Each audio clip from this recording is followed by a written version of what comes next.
संस्कार के बिना जीवन बेकार है, अधूरा है। इसलिए हमारे संस्कार हमें प्राप्त होने चाहिए। कौन देगा? माता पिता देंगे। आप अपने बच्चों को संस्कार देते हैं कि नहीं मैया जी? थोड़ा सा समय निकाला करो और बच्चों को संस्कार दिया करो। संस्कार क्या होते हैं? हर बार बच्चों की जिद पूरी करने की जरूरत नहीं। आप लोग बच्चों की जिद पूरी कराते रहते हैं। बच्चे ने जरा सी जिद कर ली, आपने पूरी कर दी। अरे लाला रो मत लाला रो मत। काहे ना रो, दो चार थप्पड़ दो, थोड़ा रोने दो, गला खुलेगा।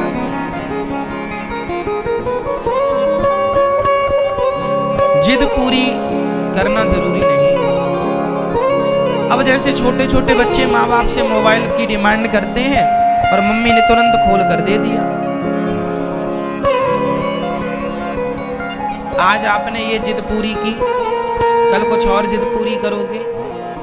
फिर बच्चों को लगेगा कि हमारी मम्मी तो हमारी सारी जिद पूरी करती है, तो फिर वो जिद कर करके वो जरूरतें पूरी कराएगा। और कभी मना किया तो फिर बच्चा तुम पर हावी हो जाएगा, आंख दिखाएगा। कितने बच्चे ऐसे हैं जो अपनी माँ को मारते भी हैं, लिपट पड़ते हैं। जिद पूरी ना करो तो गुस्सा करते हैं और लिपट जाते हैं अपनी माँ से। हाथ उठाते हैं बच्चे अपनी माँ पर। क्यों? आपकी भी गलती है। बच्चों को सबसे पहले कौन सा पाठ सिखाना चाहिए? शिष्टाचार, बड़ों की रिस्पेक्ट, बड़ों का सम्मान, ये सिखाओ। आज हम देखते हैं लोग बड़ों का सम्मान नहीं करते। बड़ों का सम्मान करना छोड़ दोगे तो हमारी संस्कृति नष्ट हो जाएगी। इसलिए मेरी माँ, पहली जिम्मेदारी हम सबकी है कि हम अपने बच्चों को बड़ों का सम्मान करना सिखाएं। कोई भी घर में बड़ा आए, अतिथि आए, उनके चरण छुओ बेटा, जाओ दंडवत करो, प्रणाम करो, प्रणाम करो हाथ जोड़कर। छोटे छोटे बच्चों से बताओ कि ये तुमसे बड़े हैं, पांव छुओ इनके, चरण दबाओ इनके, सेवा करो। सेवा का भाव बचपन से लाकर खड़ा कर दो। अपने बच्चों को लेकर के फुटपाथ पे जाया करो, गरीबों के बीच में, उन दुखिया लोगों के बीच में जाया करो जो आज घास की कुटिया बना करके अपना जीवन यापन कर रहे हैं, झोपड़ियों में रह रहे हैं। उनके पास जाकर उन बच्चों को, आप अपने बच्चों को बताओ, देखो बेटा ये भी छोटे छोटे बच्चे हैं। उनके बच्चों को दिखाओ कि देखो ये भी बच्चे हैं और तुम भी बच्चे हो। ये 50 पैसे की टॉफी भी कभी कभी खाते हैं और तुम 10-10 रुपए की टॉफियां भी आज ही खा के बर्बाद कर देते हो। 50-50 रुपए की टॉफियों की कोई वैल्यू नहीं। पैसा है आपके पास, अच्छी बात है, भगवान करे और दें, लेकिन पैसे का अर्थ ये तो नहीं कि आप पैसे का दुरुपयोग करने लग जाए। कहावत है, तेली के तेल होता है तो पहाड़ पे नहीं पोतता। कहावत है। जीवन में संस्कार देने से आएंगे और ना देने से कुछ नहीं। करने से सब होता और ना करने से कुछ नहीं होता। संस्कार ही सबसे बड़ा धन है आपका। कोई ये नहीं पूछेगा कि तुम्हारे बैंक में कितना पैसा है, जमाना यही पूछेगा तुम्हारा बेटा क्या करता है, तुम्हारे बेटे का आचरण कैसा है, व्यवहार कैसा है। जब आप किसी के बेटे को देखते हैं ना और वो बेटा बिल्कुल संस्कारहीन है, समझ के लग जाता रे राम पैसे ही कमाया है, संस्कार वंस्कार तो दिया नहीं।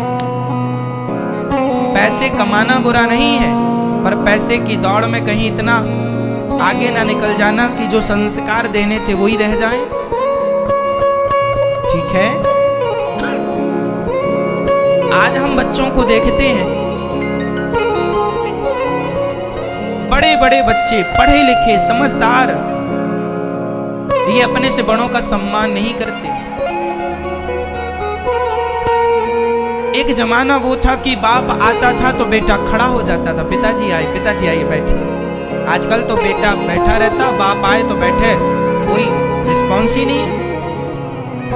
एक जमाना वो था कि पहले बेटा नहा धोकर पहले अपनी माता के, अपने पिता के पांव छूता था, भगवान को नमस्कार करता था, सूर्य भगवान को जल चढ़ाता था, फिर आगे के कोई काम होते थे।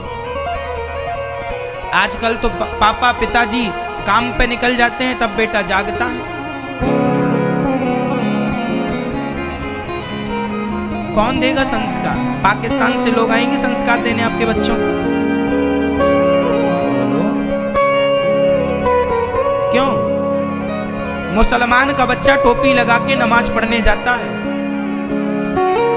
तुम्हारा बच्चा सवेरे किसी मंदिर में जाता है, गीता पढ़ता है? नहीं पढ़ता। कल को तुम्हारा बेटा ही अपने धर्म का ज्ञान ना रखने के कारण कल तुम्हारा बेटा ही कहीं हिंदू से कहीं मुसलमान ना बन जाए और कहीं वो क्रिश्चियन ना हो जाए, कहीं धर्म परिवर्तन ना कर ले। भाई स्वयं के धर्म का नॉलेज ना होने से, स्वयं के धर्म का ज्ञान ना होने से वो जो सुनेगा वो कर लेगा।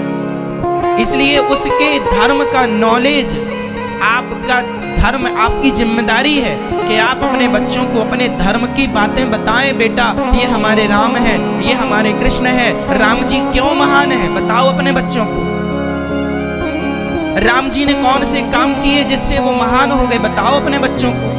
यही संस्कार है कि राम जी ने अपनी मर्यादा का उल्लंघन नहीं किया, माँ बाप की आज्ञा का उल्लंघन नहीं किया। माँ ने कह दिया कि वनवास जाना है, एक बार भी पलट कर नहीं कहा मैं क्यों जाऊं, मेरी गलती क्या है।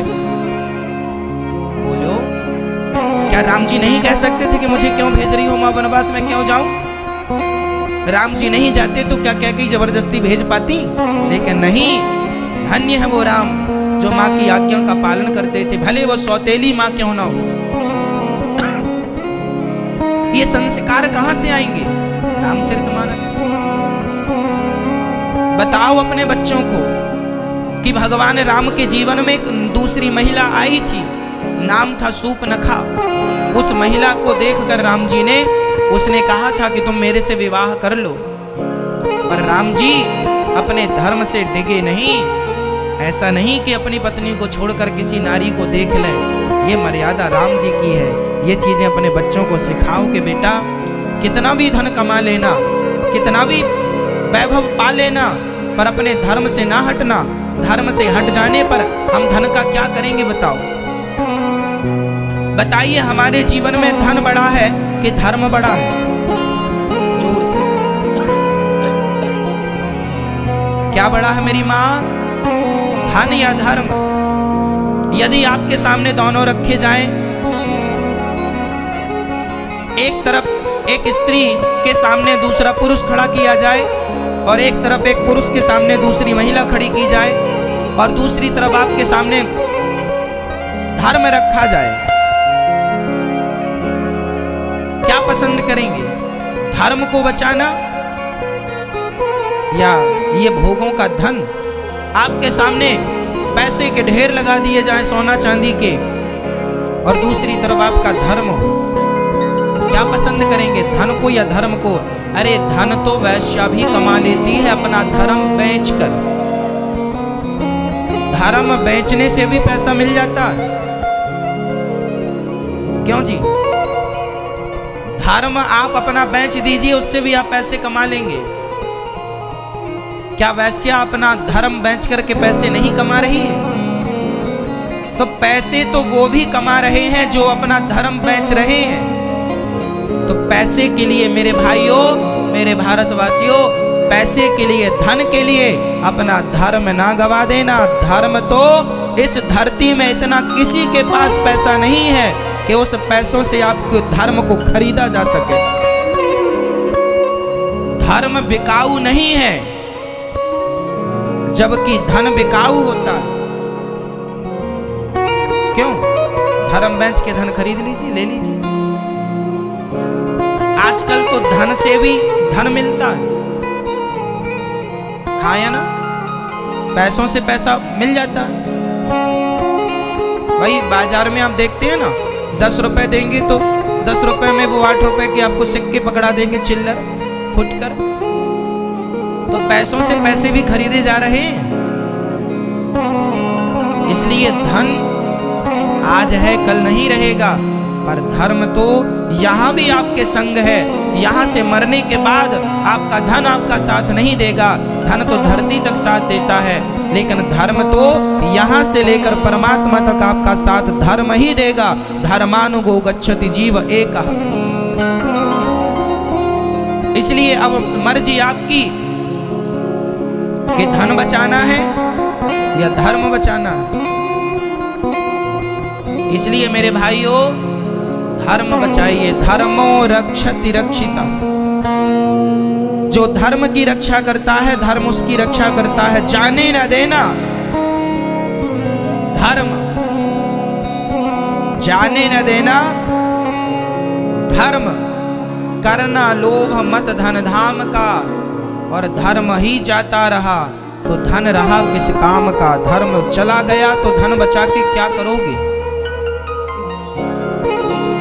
इसलिए धर्म का पाठ पढ़ो।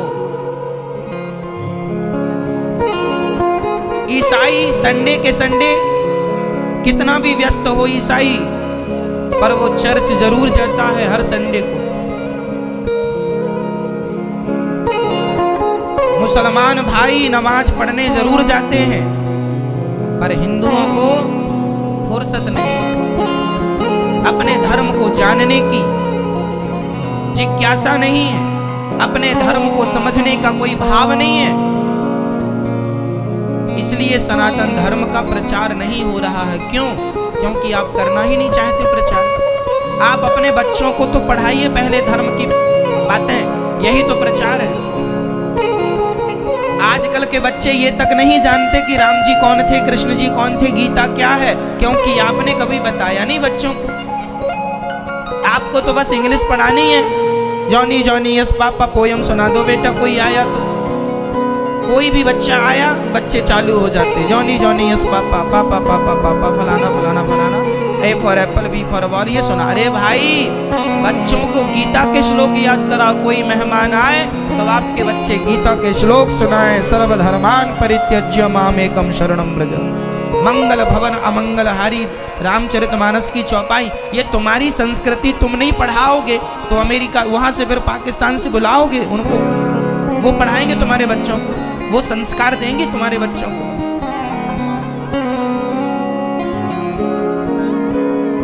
समय निकालो मेरी माँ और अपने धर्म को जानो। हमारा सनातन धर्म सबसे श्रेष्ठ धर्म है।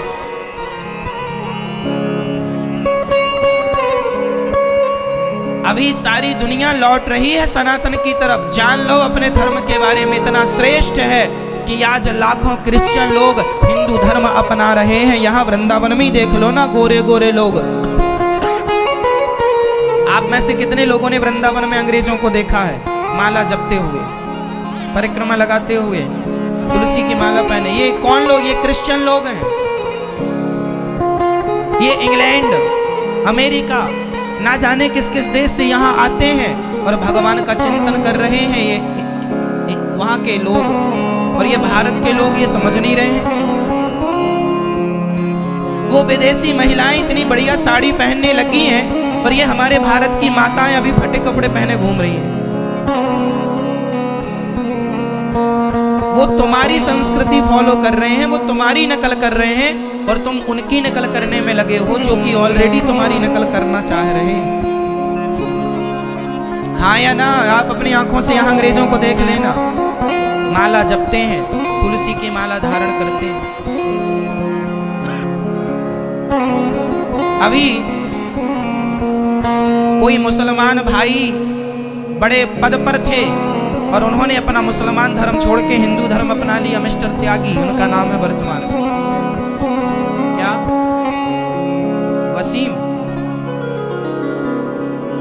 वसीम रिजवी। वो मुसलमान थे, हिंदू धर्म अपना लिया उन्होंने। वो अभी हैं, टीवी पर डिबेट इत्यादि आप सुन सकते हो। वो मुसलमान थे, हाँ या ना? हिंदू धर्म अपना लिए कि नहीं?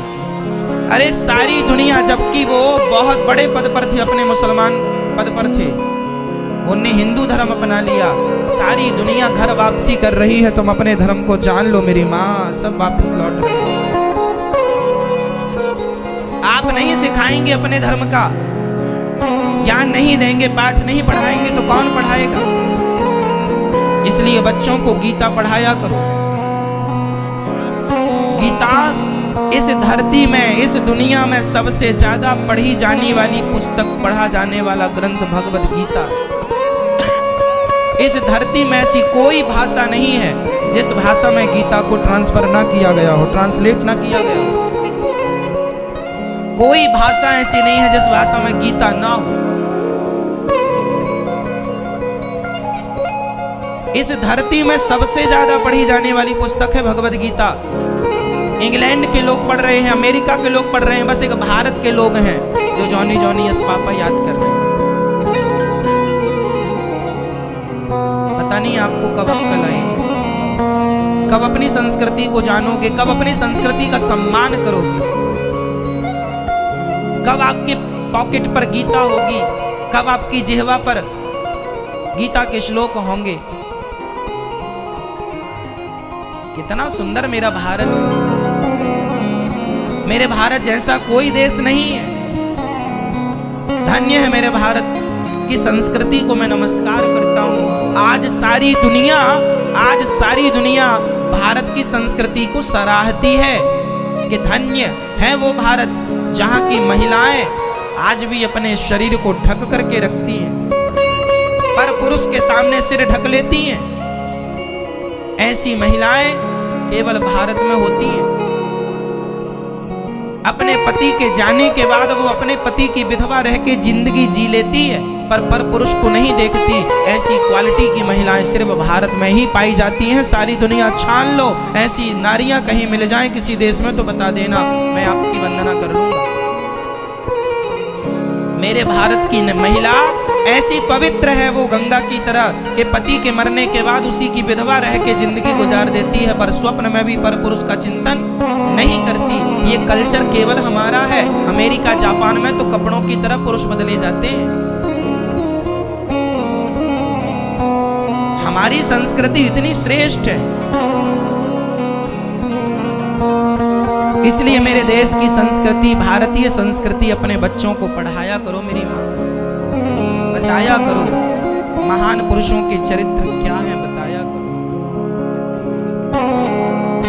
बताओ बच्चों को कि महाराणा प्रताप कौन है, वीर शिवाजी कौन है, चंद्रगुप्त मौर्य कौन है, चाणक्य कौन है। बताओ बच्चों को कि ध्रुव जी कौन है और प्रहलाद जी कौन है, मीराबाई कौन है। कितना महान देश है हमारा।